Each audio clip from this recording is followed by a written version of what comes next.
I got an email from Jess asking me to sort of help out and co-host this Brew Day today, which celebrates International Women's Collaboration Brew Day, which started in the States really with a lot of women out there who were working in breweries, finding that they probably hadn't got as much of a network as the guys, because maybe we don't network as well as we should. But so they set up this Pink Boots Society and started meeting together to try and share ideas and experiences within the brewing industry as a female. And I saw that idea, and in 2011 we started a thing over here called Project Venus UK, because they'd called it Project Venus, Venus, the birth of woman.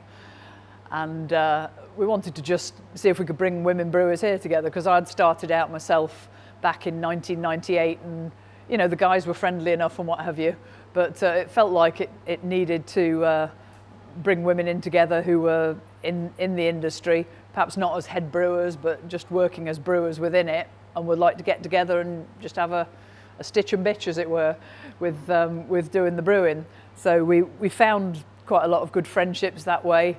So brewers from all over the country, we got together and we came to each other's breweries to do collaboration brews. Which basically started with breakfast, bit of brewing, bit of lunch, bit more brewing, a few drinks, bit more brewing, bit of food. So it was all food and beer and chat really, just sort of sharing experiences. And we set up sort of like a Facebook page and what have you, just to ask questions, because I think sometimes some of the women were maybe scared to raise their hand and sort of say, I kind of got this problem, am I doing it right? And they felt a little bit safer sort of asking it in an all-female sort of setting, as it were, rather than putting it out there. But having said that, now that we've got UK Brewers Forum, is it? UK Brewers and Professionals, and everyone sort of pitches in and say, I've got this idea, what do you think? Or I've got this problem, I've got a supplier issue. Has anybody else got a supplier issue? And then everyone puts their hands up and say, I've actually got one as well. So it's sort of strength in numbers really, and that's a good thing really about the brewing industry. It's our 25th anniversary this year, brewing with Brewsters, and then before that I was with Courage Brewery, big brewery making things like Courage Directors, Kronenberg, Foster's, Miller Lite, massive brewery down in Reading. But even now I sort of still meet up with people who were brewers from those days, and they're either with big breweries or they've started out their own little breweries. So it's a real nice sort of cohesive sort of network that I don't think you'd find in sort of Pepsi and Coke or Unilever and some of the other businesses. People wouldn't sort of share the ideas that we share, and even share bags of malt and bits of yeast and what have you. Sometimes the big brewers supply yeast to the small guys, so it's quite nice to see. But back to today's brew. It celebrates International Women's Day, which is on the 8th of March. And what a lot of breweries are doing now, rather than doing the brew on the day, they're doing it before and launching the beer on the day, because a lot of publicans are getting behind it now and saying, I want to stock beers on the day, so if we're just brewing them on the day, we haven't got the actual beer. And I think the theme of this year's Unite Women's Day brew is celebration. And it's sort of celebrating the fact that we're all still here after the pandemic and after everything that's gone on. And we're all still going strong and still collaborating together. And the fitting thing about doing it at Castle Rock is, I think invoice number 1 through 8 was to Castle Rock Brewery pubs 25 years ago. So we've worked together with Castle Rock in all that time and seen them develop as well, So through the evolution of things like the Elsie Mo brand, which started out very much as like a glamour lady, which was, less said about that, and has now moved on to a bit more of a positive image of women during the war. But so today's brew came about, had a meeting with Jess and Matt and John and the brew crew, and we were sort of thinking, what sort of thing would we like to do? What can we do on a big scale?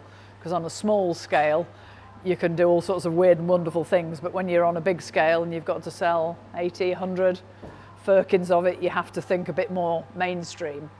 So we've gone for a mainstream beer, gold beer, 5%, with a nice malt grist, as you call it, which is the mix of malts.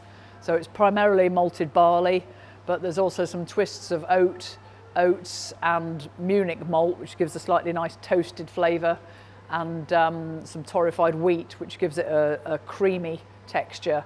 And then we're going to layer some nice New Zealand hops on that, which will lend a good fruity, citrusy taste to it. And I don't know if we've got the actual hops in today, but we're going to have a look at some hops a bit later today, just to show you. I think Steph's going to show you all the different characteristics of hops, because hop plants are probably something you might not have come across unless you do brewing yourselves. They're actually related to cannabis, but you cannot smoke them, so please don't try. You won't get any effects from them. But the oils in them are fantastic, and the aromas that you get from them. So they're hop flowers, and they have little oil glands in them. So if you grab them in your hands, rub them and sniff them, you'll get some amazing flavours reminiscent of oranges, lemons, geraniums almost, tropical fruit. You'll be amazed at the depth of flavours that you can get out of the hops. So we're going to have a look at some hops today, and then we're going to select what hops we put into the beer later in the process to get that real lovely fruity characteristic that they bring. And today's beer has been named, I think it was it by you? Did you choose it? Crystal Clear, in honour of looking at the age of you might not have heard of a Polystyrene, who was a very early punk singer back in the 80s and 90s, and such classics as Germ-Free Adolescent. I do recommend you look for that on Spotify. And the crystal clear refers to the fact that the beer hopefully will be crystal clear. So it's going to be fine and cleared, and it also refers to the link to a strong woman really in Polystyrene, who very sadly died some years ago of breast cancer.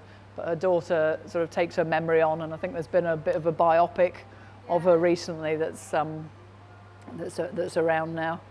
And it's also going to be supporting the Nottingham Women's Centre. We've got a lady here from the Nottingham Women's Centre to do a bit of talk about their role and what they do. So it's all round real celebration of women on International Women's Day, really.